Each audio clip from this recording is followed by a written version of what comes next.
이어진 기자님. 네. 안녕하세요. OBS 이어진입니다. 오늘 저녁에 시민단체가 주최하는 행진에 참석하십니다. 현직 대통령으로서는 이례적인데 이 참석하시게 된 배경과 또 어떤 메시지 내실지 궁금합니다. 메시지를 낼지 말지는 고민 중이고요. 오늘 메시지를 너무 많이 내게 될 것 같아서 제가 그 역사적 현장에 그 역사적 순간에 참여하고 싶었습니다. 저 역시도 그날 밤에 그 끔찍한 기억을 정말 지워버리고 싶지는 않습니다. 고통스럽긴 하지만 다시는 이런 일이 생기지 않도록 저 스스로를 다잡기 위해서 저도 시민의 한 사람으로서 조용히 참석해 보려고 합니다. 그런데 경호 문제 때문에 안 된다고 막 말려가지고 제가 몰래 갈 생각입니다. 이어진 기자님이 요새 마이크 들고 안 쫓아오시는데 네, 다 네. 언론 여러분들의 관심 덕분입니다. 감사합니다. 네, 이제 대통령님께서 다음 일정이 있어서 좀 더 해도 한 분만 괜찮답니다. 더 네. 받을까요? 네, 한 분만 더 질문을 받겠습니다. 네, 여기 이동환 기자님 이쪽 넘어와서 질문 받겠습니다. 네. 예, 국민일보 이동환입니다. 그 봉합이 아니라 국민 통합이 중요한 상황이라고 하셨는데 그 당에서는 추가 특검이 더 필요하다고 말도 많이 나오고 있는데요. 그 필요성에 대해서 좀 어떻게 생각하시는지 대통령께 여쭤보고 싶고, 그 다음에 이제 전에 트럼프 대통령도 노벨 평화상 받아야 된다고 하셨는데 이게 어제 또 한반도 평화의 중요성도 말씀을 하셨고, 실제로 한반도 평화에 트럼프 대통령이 역할을 해서 진전이 있다면 촛불혁명 국민들과 이제 복수 추천하실 것도 하실 건지도 궁금합니다. 글쎄, 그게 뭐 노벨 평화상이 평생 하나만 있습니까? 우승 트로피는 아니잖아요. 매년 반복적으로 수여하는 것이고 이게 단기간에 끝날 일도 아니다. 그 말씀 하나 드립니다. 추가 특검 문제는 국회가 적절히 잘 판단할 거라고 생각합니다.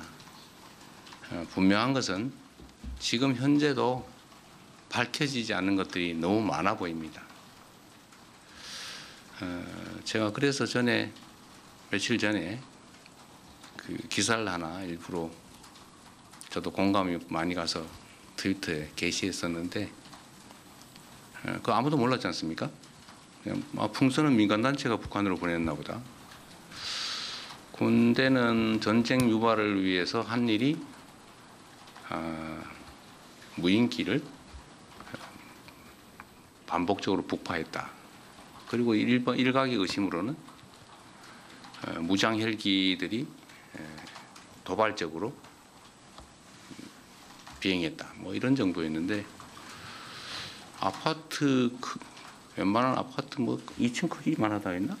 하여튼 그 대규모 대형의 선점 비라를 실은 풍선을 군에서 대북 심리전단, 대북 심리전단에서 북쪽으로 보냈다. 그건 전혀 모르던 일이잖아요. 마치 다 드러난 것 같지만 우리 사회에 드러나지 않은 많은 부분들이 있는 것 같습니다. 현재 내란인 특검이 끝나더라도 그걸 이 상태로 덮고 넘어가기는 어려워서 뭐 보나마나 또 특별수사본부든 뭐든 꾸려서 계속 수사해야 될 텐데 그게 과연 이 정부가 하는 게 바람직할까? 엄청난 정치적 논란이 또 벌어지겠죠. 수술을 깔끔하게 빨리 잘 끝내야 되는데 수술 때문에 더 큰 고통을 겪지 않을까? 그렇다고 또 안 할 수도 없고 그런 복잡한 생각이 있습니다. 이런 문제까지도 아마 국회가 고려하고 있지 않을까 생각하는데 국회를 믿고 일단은 기다려 보겠습니다. 그리고 좀 더 하시라고 하십시오. 제가 40분에 출발하면 된다더라고요. 네. 네, 그럼 저는 허락을 득하였으니 조금 더 질문을 받겠습니다. 거의 네, 다 끝나가는 것 같습니다. 네, 아까 송수석 기자 계속 손 드셔가지고 송수석 기자 먼저. 네. 네. 아 죄송해요. 제가 지금 안경 안 써서 제가 조금 네 성함을 헷갈렸습니다. 죄송합니다. 네. 네, 대통령님 연합뉴스 황윤기 기자입니다. 그 성명에서 말씀하신 것 중에 정의로운 통합이라는 단어가 눈에 띄었는데요. 그 야당에서는 뭐 윤석열 전 대통령에 대해서 다양한 의견들이 나오고 내부 갈등도 있는 상황인데 대통령께서 생각하시는 정의로운 통합의 범위는 어디까지인지 그리고 앞으로 좀 어떻게 실천해 나가실 계획인지 여쭙습니다. 제가 자주 말씀드렸지만 대통령의 역할은 제1위 국민 통합입니다. 제가 빈말로 드리는 말씀이 아니라 제가 특정 정파를 대표해서 대통령이 됐지만 대통령이 되는 순간부터는 대한민국 국민 모두를 대표합니다. 또 기본적으로 국가 구성원들 사이에 이해 충돌, 갈등이 있게 마련인데 이 충돌과 갈등을 조정하고 하나를 향해 나아갈 수 있게 하는 게 대통령의 가장 큰 역할입니다. 그 역할을, 그 책임을 잊지 않고 있습니다. 그런데 이 통합을 악용하는 경우가 많습니다. 전에도 제가 예를 들었지만 100개를 훔치던 도둑한테 통합의 명분으로 한 50개씩만 훔쳐라. 같이 가자. 좀 덜 훔쳐라. 반만 훔쳐라. 앞으로 갈취를 반만 해라. 응? 자릿세 반만 뜯어라. 이렇게 하는 게 통합은 아니죠. 그러나 또 그들 역시도 우리 구성원들이기 때문에 교화하고 또 제재하고 함께 가야죠. 제가 말씀드리는 정의로운 통합이란 정의와 상식에 기반한 법률과 또 도덕에 기반한 모두가 동의할 수 있는 구성원들이 함께 가는 것입니다. 근데 이 통합을 자꾸 악용해가지고 우리의 악행을 반은 용납해 줘야 되지 않냐. 일단 벌어진 일인데 다 덮고 가야지. 앞으로 우리가 뒤에서 하는 거는 그때 가서 또 따지고 이런 경우가 있습니다. 이건 통합이 아니죠. 아까 말씀드린 봉합입니다. 그래서 제가 정의로운 통합이란 봉합 아닌 통합을 말하는 것이다. 국민 눈높이에 맞는 국민이 동의할 수 있는 그런 공통의 지향점을 가지고 수용할 수 있는 범위 내에서 함께 가자. 그런 뜻입니다. 자꾸 악용하는 경우가 많아요. 그 좋은 말은 자꾸 악용하는 경우가 있는데 이 정의라는 단어가 참 오염이 많이 됐습니다. 요즘은 그 오염이 조금은 거치고 있는 것 같아요. 그래서 제가 정의로운이라는 표현을 썼는데 여러분 다 아시겠지만 가장 부정의한 자가 가장 정의라는 말을 많이 썼습니다. 전두환이죠. 정의사회 구현. 자신이 가장 부정의했는데 국민들에게 정의사회를 외쳤습니다. 그래서 사람들이 정의를 하고 하니까 그 정의가 아닌가 보다라고 해서 단어가 오염됐죠. 통합도 마찬가지입니다. 통합은 원래 그런 뜻이 아니죠. 제대로 된 통합을 하자 그런 의미입니다. 네. 네.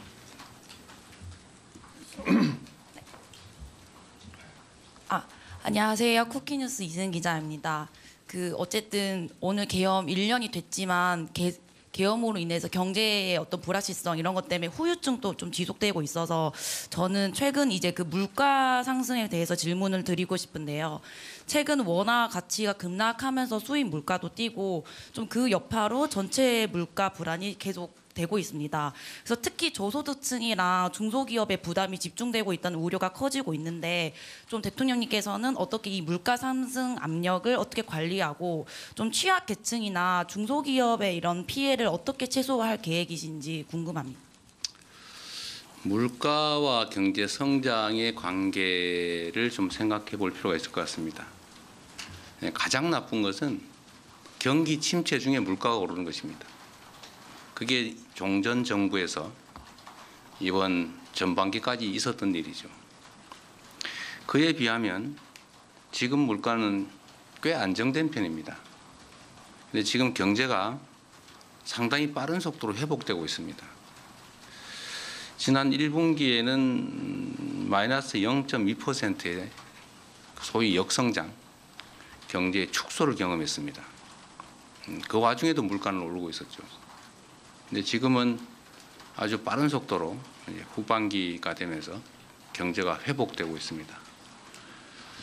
지금 예측 최종 성장률이 1%라고 하니까 아마 후반기에만 해도 거의 1몇 퍼센트 후반 이 정도의 아주 급격한 회복세, 상대적으로 보면 회복세를 보이고 있기 때문에 아무래도 물가에 상승 압력이 되지 않을까 생각이 듭니다. 뭐 환율 문제도 있고 또 주가 문제도 있고 아주 복합적이어서 저희가 면밀히 상황을 주시하고 가능한 대책을 수립 중이고 또 일부는 집행 중입니다. 종합 물가는 지금 언제 어느 정도인가요? 2.1%. 연간으로 2.2%. 2.1%죠. 그러니까 전체로 보면 그렇게 고물가는 아닌데 지금은 이제 상황이 급변하다 보니까 체감 물가가 상당히 높을 수도 있고 또 그게 우리 국민들한테 큰 고통이 될 수도 있기 때문에 치밀하게 잘 대처하도록 하겠습니다. 네. 정말 마지막 질문으로 이거 이제 두 분밖에 없는데 두 분 하세요 그냥. 네. 먼저 김경록 기자 먼저 하시고 네. 네, 대통령님 뉴시스 김경록입니다. 공교롭게도 오늘이 취임 6개월 되시는 시점입니다. 인수위 없이 출범한 정부여서 회복과 정상화를 자주 언급하셨고 오늘 내란 청산 의지를 밝히신 것도 그 맥락으로 읽히는데요. 물론 과거 잘못을 바로잡는 것도 중요하지만 현실과 미래의 국정을 설계해야 하는 것도 정부의 책무이기도 해서 앞으로 6개월은 어떤 방향성으로 국정을 이끌어갈 계획이신지 한 말씀 부탁드립니다. 우선 이 말씀을 드리기 전에 버뜩 생각나서 그런데 어제 밤에 국민의힘 야당 측에서 예산안을 합의 처리해 주신 점에 대해서 감사드립니다. 그게 정치의 일면이 아닐까 싶습니다. 치열하게 싸우더라도 또 할 일은 한다. 아주 모범적인 모습을 보여줬다는 점에서 감사드립니다. 지난 6개월은 정말 어떻게 지나가는지 모를 정도로 정신없이 보냈던 것 같습니다. 그리고 지난 시기는 아무래도 회복에 중점이 주어졌다고 생각이 됩니다. 물론 동시에 미래를 향한 성장과 도약도 많이 준비했습니다. 앞으로는 이 비중이 점점 더 미래 중심적이고 성장 발전적으로 바뀌게 되겠죠. 그러나 과거 청산 또는 비정상의 회복 이 부분도 매우 중요한 일이어서 계속해 나가야 되지 않을까 싶은데 다만 비중은 계속 좀 미래지향적으로 바꿔 나갈 생각이고 또 그렇게 해야 된다고 생각합니다. 그래서 우리 언론 여러분뿐만 아니라 우리 국민 여러분께서 또 어려운 국민에서 인내하고 잘 견뎌주신 덕에 6개월 동안 예상 밖의 성과들을 낸 것 같습니다. 제 예상으로는 경제 분야 회복이 상당히 더딜 것 같아서 걱정이었는데 생각보다는 빠르게 전환이 되고 있는 것 같습니다. 성장률도 그렇고 자본시장도 그렇고 또 각종 심리 지수도 그렇습니다. 그러나 시간이 좀 필요하겠죠. 다 됐죠? 네. 마지막 딱 한 분 저희 MBN 손주영 기자 질문 마지막으로 진짜 이동 시간이 있어서 정리하겠습니다. 네. 네, 대통령님 질문 기회 주셔서 감사합니다. 조금 전에 말씀하셨을 때 몸속 깊숙이 박힌 암 제거를 하는데 시간이 굉장히 오래 걸린다라고 말씀을 주셨는데요. 특별성명에서 말씀하신 이 친위 쿠데타 가담자 심판 말씀하시는 걸로 이해를 했습니다. 물론 뭐 계획대로 되지는 않겠지만 이 앞서 민주정부 적폐청산 작업이 너무 길었다라고 말씀하셨던 게 기억이 나서 질문을 드리는데요. 그럼 과연 이 친위 세력에 대한 심판의 마무리 시점은 언제 정도로 목표하고 계신지 일단 하나 여쭙고요. 그리고 앞서 질문이랑 조금 비슷한데 개업 1년이 지나고 나면 이제 올해 이제 새해가 시작이 되는데 새해 이재명 정부가 구상하고 있는 방향성에 대한 키워드나 주제에 대해서 여쭙고 싶고요. 그렇게 잡으신 이유도 궁금합니다. 새해 구상은 새해 하도록 하겠습니다. 한 달쯤 남았어요. 네, 지금도 고민 중이니까 그 결과는 그때 말씀드리겠습니다. 이 내란에 대한 단죄와 과거 청산은 좀 차원이 다르죠. 과거는 이미 끝난 일을 좀 헤집어서 일종의 뭐 아주 나쁘게 얘기하면 파묘 비슷한 느낌을 줄 수도 있는데 이 내란 사태는 현재도 진행 중입니다. 진압 과정이라고 봐야 되겠죠. 이미 지난 일을 파헤치는 게 아니라 현재 진행 중인 사안을 진압 중이다. 그래서 좀 다르게 봐주시면 좋겠다는 생각이 듭니다. 언제 끝나느냐? 끝날 때까지 끝내야죠. 그러나 최대한 빨리 끝날 수 있도록 노력하겠습니다. 그건 뭐 제가 독단적으로 할 수 있는 일은 아니고 독립기구인 특검 또는 뭐 공수처 또는 국회 이쪽 역할이 현재는 더 중요한 것 같습니다. 뭐 아시는 것처럼 제가 수사기관을 구체적으로 지휘하기도 어려운 상황이고 객관적으로도 쉽지 않은 거 여러분도 잘 아시지 않습니까? 최대한 빨리 그리고 엄중하게 명징하게 정리되고 끝나기를 바랍니다. 내란 발생 1주년이기도 하고 또 한편으로는 구체적인 빛의 혁명이 시작된 1주년이기도 합니다. 다 우리 국민들의 정말 성숙한 민주 역량, 시민의식 그리고 집단지성으로 이 위기를 기회로 만들고 있습니다. 전 세계가 대한민국 같은 나라에서 친위 쿠데타가 가능한가? 설마 저게 남한이 아니라 북한 아닐까? 이렇게 생각을 했다가 역시 대한민국 이렇게 바뀌었습니다. 전 세계가 2번 놀랐는데 우리가 3번째의 놀라움을 보여줘야죠. 위대한 대한민국, 위대한 대한민국 국민들과 함께 꼭 만들겠습니다. 고맙습니다. 네, 감사합니다.